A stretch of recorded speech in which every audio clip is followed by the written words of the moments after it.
ክብር ለጌታችንና ለመድኃኒታችን ለኢየሱስ ክርስቶስ ይሁን።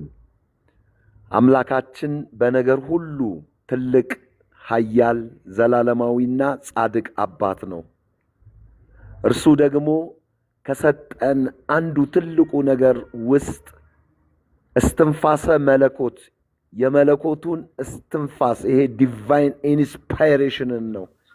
ያ መንፈሱ የቃሉ መንፈስ ዛሬም በሕይወት እንዲያኖረንና የደረቁ አጥንቶች በሕይወት ይኖሩ ዘንድ ቃል እንደተነገራቸው እነርሱም አጥንት ከአጥንት ጋር እንደተገናኙና እንደቆሙ ሕያዋን ሰራዊት ሆነው እንደቆሙ እስትንፋስም እንደገባባቸው ኃይለኛ ሰራዊት ሆነው ታጥቀው እንደገና በምድሪቱ ላይ እንደተነሱ ዛሬም የቃል ጉልበት አላረጀም። አባት ሆይ በኢየሱስ ስም አመሰግንሃለሁ።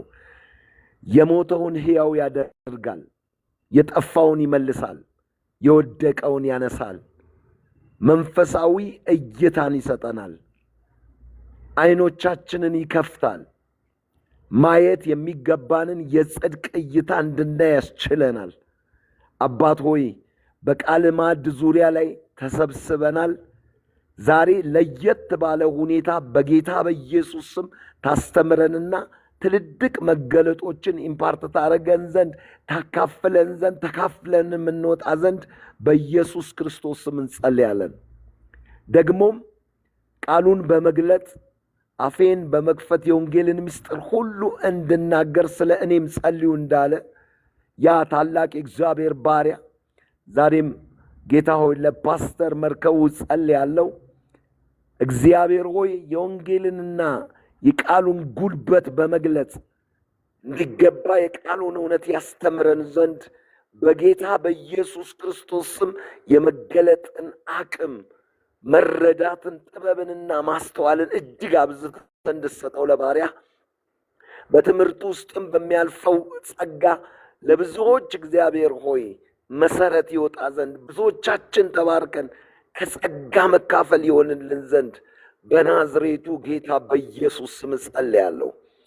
የቃል ፍቺ ያበራል፣ ሕፃናትን ጠቢባን ያደርጋል ተብሎ እንደተጻፈ በኢየሱስ ክርስቶስ ስም ዛሬ በቃል ፍቺ እያንዳንዳችንን አግኘን።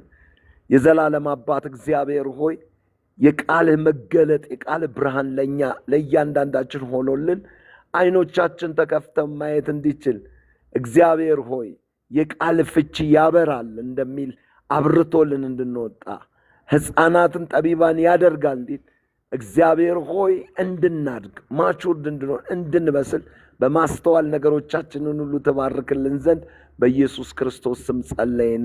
አሜን። ተባረክልን ፓስተር። ጌታ ኢየሱስ ክርስቶስ ይባርክ። በእውነት ዛሬ በመካከላችን ደግሞ ስለተገኘ በጣም ነው ደስ ያለኝ። በእርግጥ ተነፋፍቀን ነበር ካለው የስራ ጫናም አንጻር ብዙ አልጫንህም፣ ግን ደግሞ እንዲህ በእንዲህ አጋጣሚ ስለተገናኘን ደስ ብሎኛል። እንግዲህ ለተከታታይ 9 ሳምንታት ከታሪካዊ ዳራ ጀምሮ ዮሐንስ ራእይ ምዕራፍ 1 2 3 4 5 6 7 እያልን እስከ 7ኛው ምዕራፍ ድረስ አጥንተናል።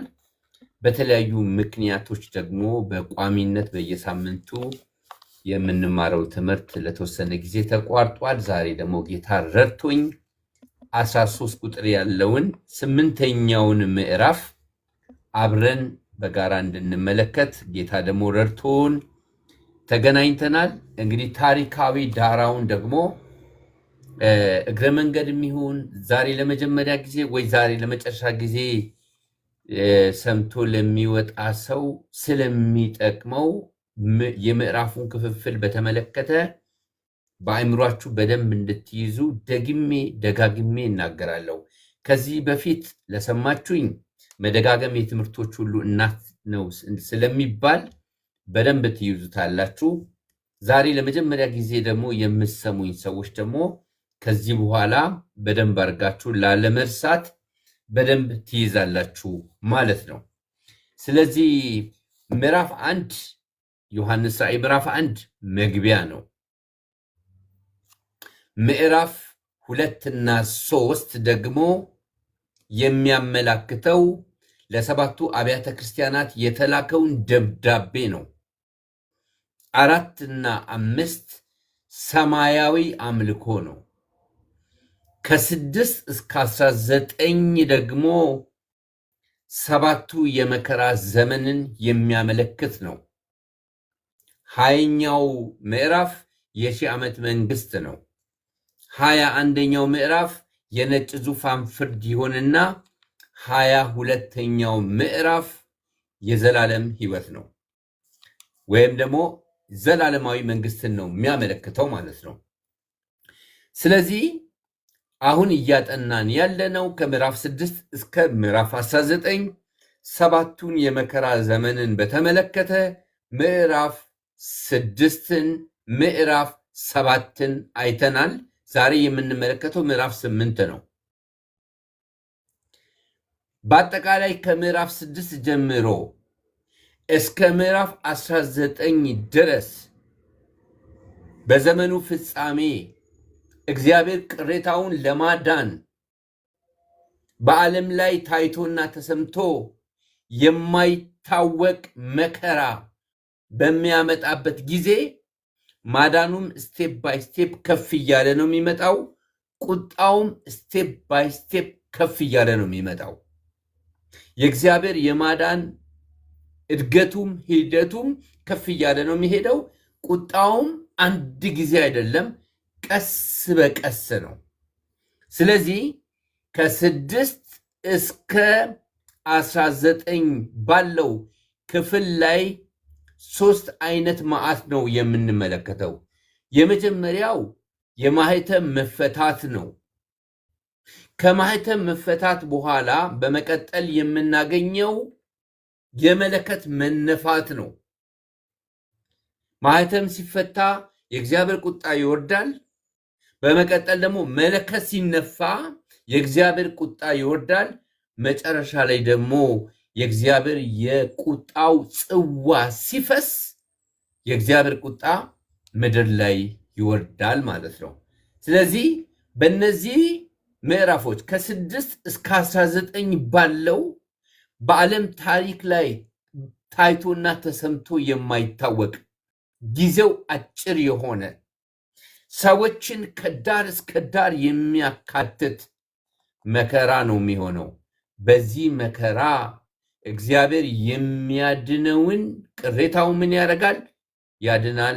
አብዛኛው ሕዝብ ግን ይጠፋል። ስለዚህ እግዚአብሔር ይህም መከራ የሚያመጣበት ምክንያት ምንድን ነው ሲባል የማያስተውሉ የነበሩ ኢየሱስ ክርስቶስን አስተውለው ይቀበላሉ ከመከራቸው ብዛት የተነሳ። እንደገና ደግሞ የማያስተውሉ ሰዎች ደግሞ በእግዚአብሔር ቁጣ ያልፋሉ ማለት ነው። ስለዚህ የመከራው ዓላማ 2 ነው። የማይታዘዙትን ማጥፋት ነው። የሚታዘዙ ሰዎችን ደግሞ የመረጣቸውን ቅሬታዎቹን እግዚአብሔር ደግሞ የሚያድንበት ነው ማለት ነው። ስለዚህ በዚህ መልክ እንደዚህ እንረዳና ዛሬ ምዕራፍ 8ን ከቁጥር 1 እስከ 6 ያለውን አብረን እናነባለን ማለት ነው። ምዕራፍ 8 ከቁጥር 1 እስከ 6 ያለውን እስቲ አብረን እናንብብ። እንደዚህ ይላል። 7ኛው ማኅተም በተፈታ ጊዜ እኩል ሰዓት የሚያህል ዝምታ በሰማይ ሆነ። በእግዚአብሔርም ፊት የሚቆሙትን 7ቱን መላእክት አየው። 7ም መለከት ተሰጣቸው። ሌላም መልአክ መጣና የወርቅ ጥና ይዞ በመሠዊያው አጠገብ ቆመ። በዙፋኑም ፊት ባለው በወርቅ መሠዊያ ላይ ለቅዱሳን ሁሉ ጸሎት እንዲጨምረው ብዙ ዕጣን ተሰጠው። ቁጥር 4 የዕጣኑም ጢስ ከቅዱሳን ጸሎት ጋር ከመልአኩ እጅ በእግዚአብሔር ፊት ወጣ። ቁጥር 5 መልአኩም ጥናውን ይዞ የመሠዊያውንም እሳት የሞላበት ወደ ምድር ጣለው። ነጎድጓድምና ድምፅ መብረቅም መናወጥም ሆነ። ቁጥር 6 ምን ይላል? ሰባቱንም መለከት የያዙ ሰባቱ መላእክት ሊነፉ ተዘጋጁ ይላል። ስለዚህ ከ1 እስከ 6 ድረስ ያለውን ክፍል በምንመለከትበት ጊዜ ዮሐንስ ምንድነው እያየ ያለው ካላችሁኝ፣ በሰማይ ላይ ያለውን ትዕይንት ነው። ይሄ በሰማይ ላይ ያለው ትዕይንት ዮሐንስ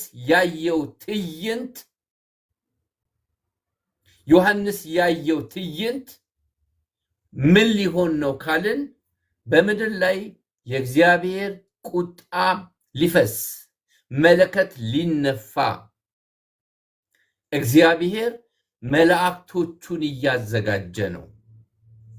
የሚገርም ነገር ነው። እኔ ምንድነው የሚገርም ብትሉኝ፣ በምድር ላይ መዓት ሲሆን በላይ በሰማይ ግን ምንድነው? በሰማይ ምንድነው? ሰላም ነው። ምድር ስትነዋወጥ ከዳር እስከ ዳር ስትናወጥ በሰማይ በእግዚአብሔር ዘንድ ሁከት የሚባል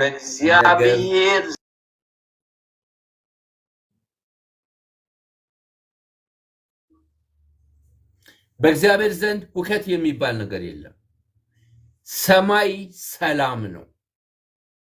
ዛሬም በዘመናችን ከዳር እስከ ዳር ድረስ ብዙ የሚናወጡ ነገሮች አሉ። ብዙ የሚታወኩ ነገሮች አሉ። ሰማይም ብትመለከቱ እኔም ተናውጫለሁ፣ እኔም ግራ ተጋብቻለሁ፣ እኔም ዘንድ ሰላም የለም የሚባል ነገር የለም። ሰማይ ሰላም ነው። ሰማይ ምንድነው? ሰላም ነው። ይሄንን ጻፉልኝ። ምድር ብትነዋወጥም ሰማይ ሰላም ነው ብላችሁ ጻፉልኝ። ይሄ በጣም አስደናቂ ነገር ነው። የምድሩ ነውጥ፣ የምድሩ ወጀብ፣ የምድሩ መከራ የእግዚአብሔርን ትኩረት አይስበውም። እግዚአብሔር ጋር ሰላም ነው። ስለዚህ ከሰማይ መላእክቶች መለከት የሚነፉ የእግዚአብሔርን ቁጣ የሚያወርዱ ምኖችን ነው የምንመለከተው? መላእክቶችን እንመለከታለን። ቅዱሳንን እንመለከታለን። መሰዊያውን እንመለከታለን። ዕጣን ሲጨመር እንመለከታለን። ወደ እግዚአብሔር ሲያደርግ እንመለከታለን። ወደ ምድር ደግሞ ሲላክ እንመለከታለን። ከቁጥር 7 ጀምሮ እስከ 13 ያለውን ደግሞ ደግሜ ላንብብላችሁ። እንግዲህ የዚህ መጽሐፍ ጥናት ዋና ዓላማ ጥልቀት እያየን ቨርስ ባይ ቨርስ የምናጠናበት ጥናት አይደለም። ብናነበው አንዳንዱ ግልጽ አይሆንልንም። ጠለቅ ያለ ጥናት እንዳናደርግ ደግሞ ሶሻል ሚዲያ ላይ ብዙም አይመችም። ስለዚህ አንድ ምዕራፍ ምን እንደሚመስል ጨበጥ ባለ ሁኔታ ዋና የሆነውን ሐሳብ ማሳየት ነው። ስለዚህ ዮሐንስ ራእይ ምዕራፍ 8 13 ቁጥሮች አሉት። ለሁለት እንከፍላለን። ከ1 እስከ 6 ያለው በሰማይ ላይ ያለውን የመላእክትን ዝግጅት መለከት ለመንፋት የእግዚአብሔርን ቁጣ ወደ ምድር ለማስተላለፍ የሰማይ መላእክት ዝግጅት ነው የምንመለከተው። ከዛ ደግሞ ከ7 ጀምሮ እስከ 13 ድረስ የምንመለከተው ጥፋት ነው። ከምዕራፍ 6 ምዕራፍ 7 የከፋ ነው። ከምዕራፍ 7 ምዕራፍ 8 የከፋ ነው። ከምዕራፍ 8 ምዕራፍ 9 የከፋ ነው። የከፋ ይሄድና መጨረሻ ላይ ቱ ዘ ክላይማክስ ነው የሚደርሰው ማለት ነው። እስቲ ከ7 ጀምሮ ያለውን እስቲ ላንብብላችሁ። ፊተኛውንም መልአክ ነፋ፣ መለከት ነው እየተነፋ ያለው። ደምም የተቀላቀለበት በረዶና እሳት ሆነ። መለከት ሲነፋ ምንድነው የሆነው? ደም የተቀላቀለበት በረዶና እሳት ሆነ፣ ወደ ምድርም ተጣለ። የምድርም ሲሶ ተቃጠለ፣ የዛፎቹም ሲሶ ተቃጠለ፣ የለመለመም ሳር ሁሉ ተቃጠለ። በጌታ በኢየሱስ ስም ደምና የተቀላቀለ በረዶ እና እሳት ሆነ፣ ወደ ምድርም ተጣለ። ከተጣለ በኋላ ምንድነው የሆነው? የምድር ሲሶ ተቃጠለ፣ የዛፎችም ሲሶ ተቃጠለ፣ የለምለም ሳርም ሲሶ ምን ሆነ? ተቃጠለ። ሁለተኛውም መልአክ ነፋ፣ በእሳትም የሚቃጠል ታላቅ ተራራን የሚመስል ነገር በባህር ተጣለ። የባህርም ሲሶ ወደ ደም ተለወጠ። ከምድር የጀመረው የእግዚአብሔር ቁጣ ወደ ባህር፣ ባህር ምን ሆነ? ወደ ደምነት ተለወጠ። ሳሩ ተቃጠለ፣ ዛፎች ተቃጠሉ፣ የምድርም ሲሶ ተቃጠለ። አሁን ደግሞ ባህር ወደ ደምነት ተለወጠ። ቁጥር 9 ላይ እንደዚህ ይላል፣ በባህርም ከሚኖሩ ሕይወት ካላቸው ፍጥረቶች ሲሶው ሞተ፣ የመርከቦቹም ሲሶ ጠፋ። ሁለንተናዊ የሆነ ሁለገብ የሆነ የእግዚአብሔር ቁጣ። በጣም የሚገርመኝ ነገር ልንገራችሁ። እግዚአብሔር በሚያጠፋበት ጊዜ ከእጁ የሚያድን የለም። እግዚአብሔር በሚያድንበት ጊዜ ከእጁ የሚያጠፋ የለም። እግዚአብሔር በሚያጠፋበት ጊዜ ከእጁ የሚያድን የለም። እግዚአብሔር በሚያድንበት ጊዜ ከእጁ የሚያጠፋ የለም። ምን ማለት ነው? በሌላ ቋንቋ ሳወራችሁ እያዳነ ያጠፋል፣ እያጠፋም ያድናል። የሚያጠፋውን ያጠፋል፣ አምልጦ አይድንም፣ አያመልጠውም። የሚጠፋውም አያመልጠውም፣ የሚድንም አይጠፋም። እግዚአብሔር እንደዚህ አይነት አምላክ ነው። ሰሞኑን አንድ ቃል እያሰላሰልኩኝ ነበር። ዘጸአት ምዕራፍ 12 ላይ የእግዚአብሔር ቁጣ ወርዶ በዙፋኑ ላይ ከተቀመጠው ወንድ በኩር ጀምሮ እስከ ወይኒ በኩር ሲመታ ከእስራኤላውያን በኩር አንድም አልተመታም። እስራኤላውያን በሚኖሩበት መንደር ላይ ደማቅ የሆነ ብርሃን ሲሆን፣ በግብፃውያን መንደር ግን ጨለማ ነበረ።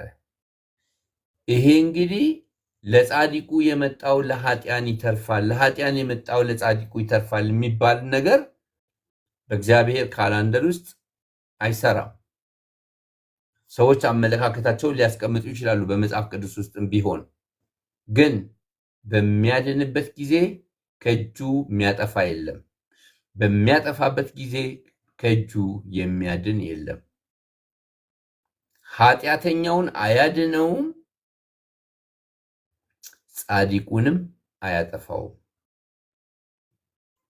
ታውቃላችሁ? ኃጢአተኛውን አያድነውም፣ ጻድቁንም አያጠፋውም። የሚያድነውን ያድናል፣ የሚያጠፋውንም ያጠፋል። እዚህ ባህር ላይ ስትመለከቱ ባህር ወደ ደም ከተለወጠ በኋላ በባህር ውስጥ ያሉት ሲሶ ጠፋ፣ ከመርከቦቹም መካከል ሲሶ ጠፋ ይላል። ቁጥር 9 ቁጥር 10 ላይ ስንመለከት ሶስተኛው መልአክ ነፋ፣ እንደ ችቦም የሚቃጠል ታላቅ ኮከብ ከሰማይ ወደቀ፣ በወንዞችና በውሃ ምንጮች ሲሶ ላይ ወደቀ።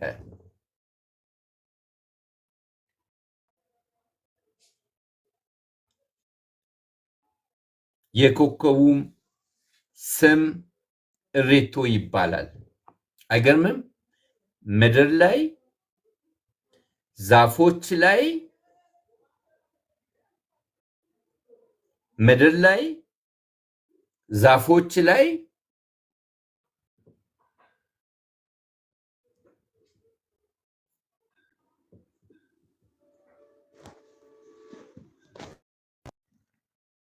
ምድር ላይ ዛፎች ላይ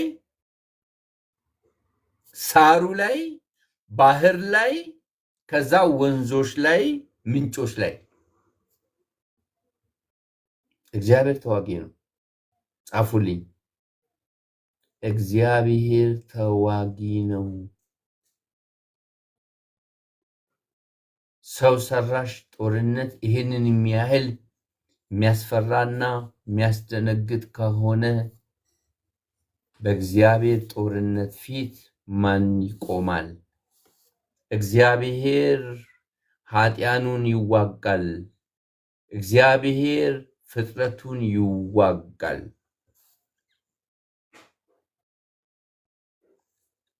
ፍቅር ሆኖ የሚሰበክበት ወራት አለ። ማንም በስሙ የሚሳለቅበት ወራት አለ።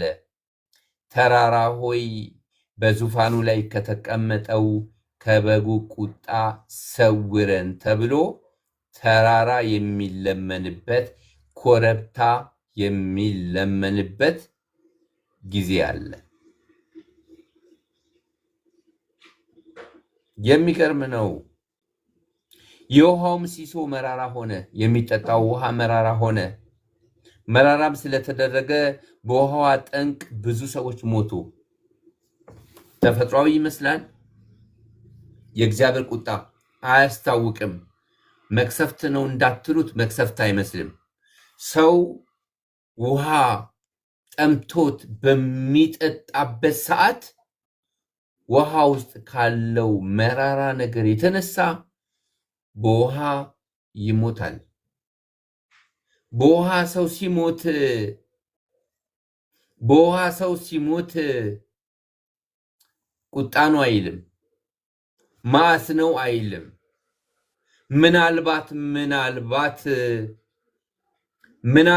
ምናልባት በቃ ውሃ የሆነ ነገር ሆኖ ነው ብሎ ነው የሚያስበው። ባለጠጎች ቁምሳጥን ውስጥ ያስቀመጡትን ልብስ ብል በሚበላበት ሰዓት ብል ነው የበላው ይላሉ። ከብቶቻቸውን በሽታ ሲጨርስ አይ ይሄ አልፎ አልፎ የሚሆን ነገር ነው። እግዚአብሔር መቅሰፍት ሲያመጣ አንዳንድ ጊዜ እየሰማችሁኝ ነው እናንተ? እግዚአብሔር መቅሰፍት ሲያመጣ አንዳንድ ጊዜ መቅሰፍቱም እንኳን መቅሰፍት እንዳይመስል አድርጎ እግዚአብሔር ይቀጣል።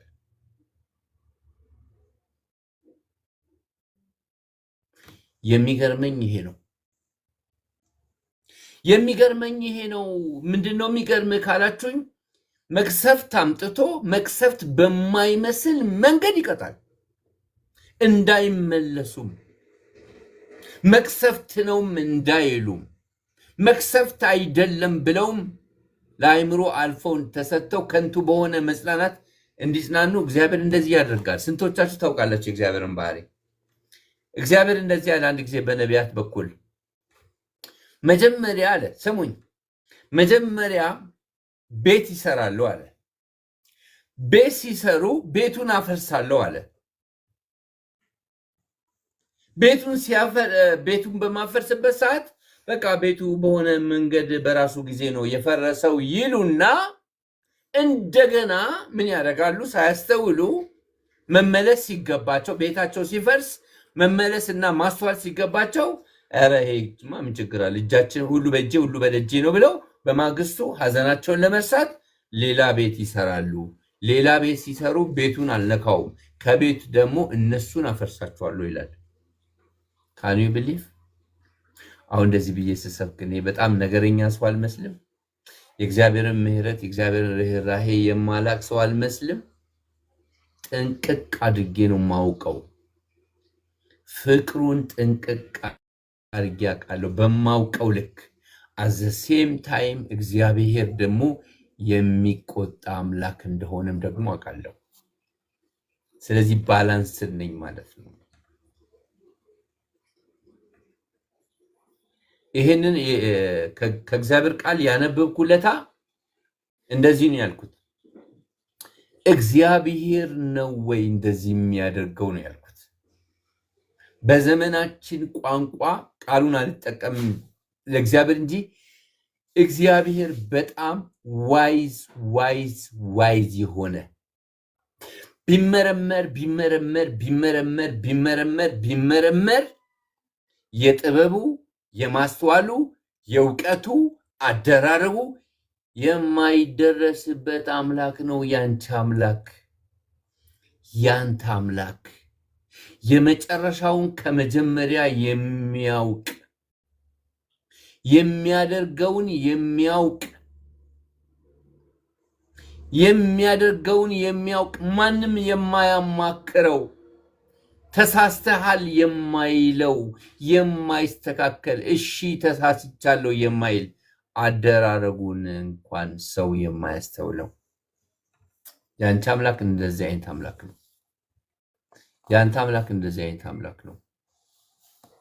አጥንትና ስጋ በእናት ማህፀን እንዴት እንደሚዋደድ እስቲ እንደማታውቅ ሁሉ የእግዚአብሔርም ስራ እንዲህ ነው ተብሎ ተጽፏል። እና እኛ አንድ ጽንፍ አለን ፍቅር ነው እያልን ቀኑን ሙሉ የእግዚአብሔርን ስም በአደባባይ ላይ እናሰድባለን። ቀኑን ሙሉ ባዳነበት ደሙን ባፈሰሰበት የህይወት መስዋዕትነት በከፈለበት በጎውን ማን ያሳየናል የሚሉ ሰዎች ባሉበት ሳንፈልገው ተገኝቶልን ሳንጠራው ቀርቡን ብርሃኑን ባበራበት ሰው በጨለማ ለሚበራ ብርሃን እንደሚጠነቀቅ ለዚህ ክብር ጌታ ተጠንቅቀን ጥንቅቅ ያለ ኑሮ በአገባብና በአወጣጣችን ልንኖርለትና እንደ ሸረሪት ድር የሆነችውን እንደ ሸማኔ መወርወሪያ የሆነችውን እችን አጭር ዕድሜ ይዘን በጥርሳችን ነክሰን ወደ መንግስቱ ልንሰበሰብ ሲገባን ቀኑን ሙሉ እናሰድበዋለን።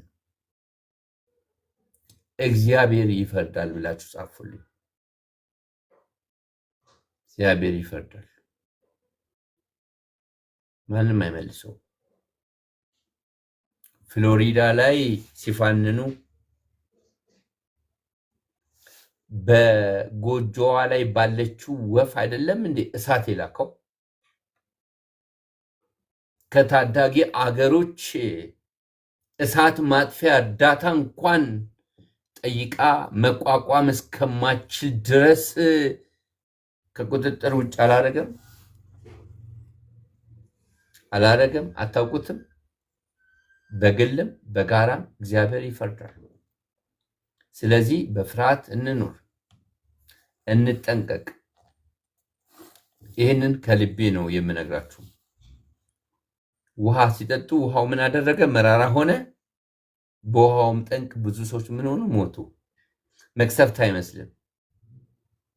በግብታዊነት በሆነ አጋጣሚ የሆነ ነው የሚመስለው። ማንም አያስተውልም።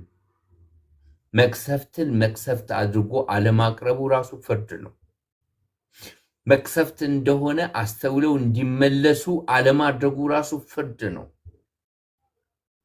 ወይኔ በውስጣችሁ እየተቃወማችሁኝ ይሆን? እየተናገርኩ ያለሁት እውነት ነው።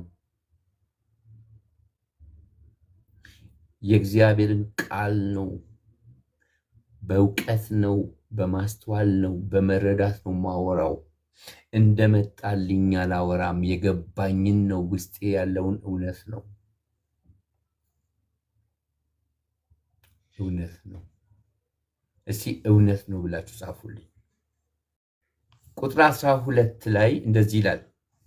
4 መላእክቶች እንግዲህ ናቸው ያሉት። አራተኛው መልአክ ነፋ። እሺ የፀሐይ ሲሶና የጨረቃ ሲሶ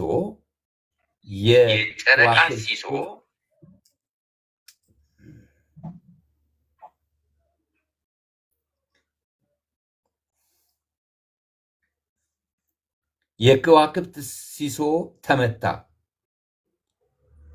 የነዚህ ሲሶስ ይጨልም ዘንድ የቀንም ሲሶ እንዳያበራ እንዲሁም የሌሊት ምንድነው እዚህ ጋር ደግሞ ያደረገው?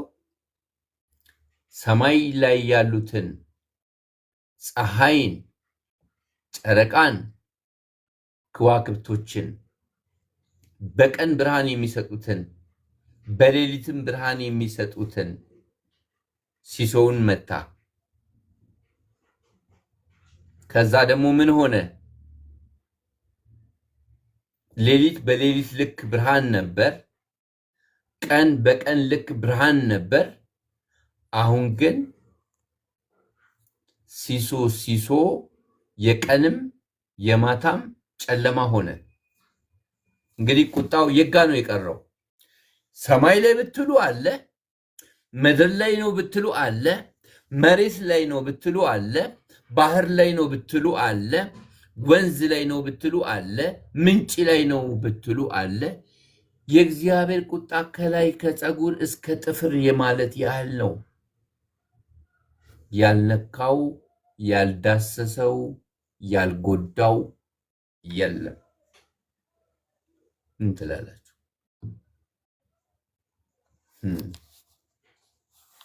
ይመስላል? አይመስልም፣ ግን እውነት ነው። ቁጥር 13 ላይ እንዲህ ይላል፣ አየሁም አንድ ንስር በሰማይ መካከል እየበረረ በታላቅ ድምፅ ሊነፉ ያላቸው የሦስቱ መላእክት መለከት ስለሚቀረው ድምፅ በምድር ላይ ለሚኖሩ ወየውላቸው ሲል ሰማው። በቃ ከዚህ በኋላ እመለሳለሁ ተጸጸትኩ ሲል እስካሁን ብርቱ የሚባሉ አራቱ መላእክቶች ከሰማይ እስከ ባህር ድረስ ቁጣውን አውርደዋል። ከዚህ በኋላ ደግሞ ሦስቱ መላእክቶች ከምዕራፍ 8 የባሰውን የእግዚአብሔርን ቁጣ ያወርዳሉ። ስለዚህ ለተቀረው ወየውለት። ከዚህ የባሰ አለ እንዴ? አዎ ከዚህ የባሰ አለ። ምን ነው እንደምንም በመጀመሪያው በተገላገሉ፣ ምን ነው እንደምንም በመጀመሪያው እንዳመለጡ ባመለጡ፣ አመለጥኩ ሲሉ ወየውላቸው። የሦስቱ መላእክት ቁጣ እንደገና ከፊት ለፊት አለ ምዕራፍ 9 ላይ። እሱን ደግሞ በሚቀጥለው ሳምንት እንመለከታለን። ስንጠቀልለው ከምዕራፍ 6 እስከ ምዕራፍ 19 7ቱ የመከራ ዘመን ነው። ቤተክርስቲያን በዚህ ውስጥ አታልፍም። ሞሮፍ የዚህ የ7 ዓመቱ መከራ እስራኤልን ለማዳን ነው። የመጀመሪያው 3 ዓመት ተኩል ኖርማል ነው። ሁለተኛው 3 ዓመት ተኩል ግን በዓለም ታሪክ ላይ ታይቶና ተሰምቶ የማይታወቅ ነው። በዓለም አቀፍ ደረጃ ነው። በዚህ ጊዜ እግዚአብሔር ቅሬታዎቹን ያድናል። በዚህ ጊዜ ጠላቶቹን እግዚአብሔር ይበቀላል። ከ6 ጀምሮ እስከ 19 ባለው ክፍል ላይ 3 አይነት ነው የእግዚአብሔር ቁጣ የሚፈስበትን መንገድ የሚናገረው። የመጀመሪያው የማህተም መፈታት ነው። ሁለተኛው የመለከት መነፋት ነው፣ አሁን ምዕራፍ 8 ላይ እንዳየ ነው። ቀጥሎ ደግሞ መጨረሻ አካባቢ ላይ 18 ላይ የምንመለከተው የእግዚአብሔር ጽዋ መፍሰስ ነው። ስለዚህ በደህንነታችሁ አትደመሙ። ከዚህ ዓለም ቁጣ አዳነን፣ ከሚመጣውም ዓለም ቁጣ አዳነን ጌታችን። ዛሬ ሶሻል ሚዲያ ላይ ስለሆነ ነው እንጂ ስለ መዳኔ እያሰብኩኝ እየዘመርኩኝ ሰው ሲዘምርም እየሰማው አልቅስ አልቅስ እያለኝ ነው። ውስጤ አልቅስ አልቅስ እያለኝ የደስታ ለቅሶ አመለጥኩ። አመለጥክ። ከዚህ ዓለም መከራ አመለጥክ፣ ከሚመጣውም ዓለም መከራ አመለጥ። እጅ ላይ ያለው እንቁ ነው። እጅ ላይ ያለው የከበረ ነው። ይህንን ህይወት እስከ መጨረሻው ድረስ ያዘው። ክብር ለአምላካችን ይሁን። ጌታን እጅግ አድርጌ አመሰግናለሁ ስለነበረን ጊዜ። እንግዲህ በዚሁ የዛሬውን መልእክት አጠናቅቃለሁ። ማለት የምትፈልጉት ካለ እድሉን እሰጣለሁ። ኔትወርኩ እንደ ኃይለኛና ብርቱ ነፋስ ነው ሰዎችን ገስት ላይ እያርበደበደ ያለው። ግን ተስፋ ባለመቁረጥ ተመልሳችሁ እየመጣችሁ እየተከታተላችሁ ስለሆነ ጌታ ኢየሱስ ይባርካችሁ። የምትሉት ነገር ካለ ገስት ላይ ላላችሁ እድል ሰጣለሁ። ይስሐቅዬ ቀጥል። የምትለው ነገር ጥያቄም ካለ እንግዲህ ለመመለስ እሞክራለሁ። ተው ፓስተር፣ እንዳትጠይቀኝ አይነት አስተያየት አትይኝ። እንዳትጠይቀኝ አይነት አስተያየት አትይኝ። የሆነ የሩሩ አስተያየት አትይኝ። ገብቶሃል። እኔ ደግሞ ጸልዬ አስሬ ምናምን ነው የምመጣው ሁሌ በጸሎቴ ዮሐንስ